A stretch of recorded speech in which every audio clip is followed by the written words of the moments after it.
Au lever du jour, Cayenne avait des allures de ville morte. Rideau baissé, aucune âme qui vive, la grève générale illimitée était lancée. Sans surprise, car le dialogue entre le gouvernement et les Guyanais semblait rompu depuis plusieurs jours. Une délégation interministérielle est bien arrivée sur place. Quelques propositions pour aider à la lutte contre le trafic de drogue ou financer l'hôpital de Cayenne ont été lancées. Mais de nombreux maires et plusieurs collectifs guyanais ont refusé de s'entretenir avec ces représentants de l'État. Alors pour sortir de l'impasse, le Premier ministre français lui-même a pris la parole et promis la venue de membres du gouvernement.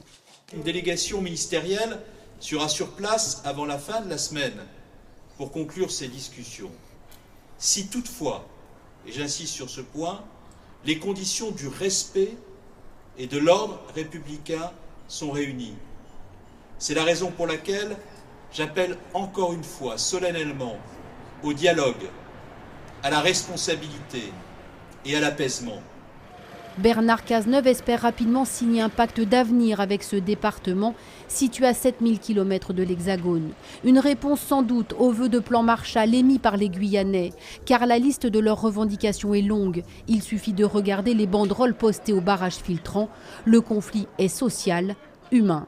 L'accès à des droits fondamentaux tels que la santé, la formation et le transport, l'éducation.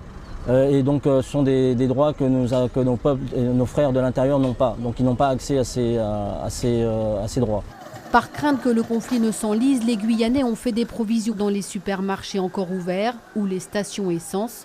Dans le calme, le mouvement de protestation semble compris et la colère partagée.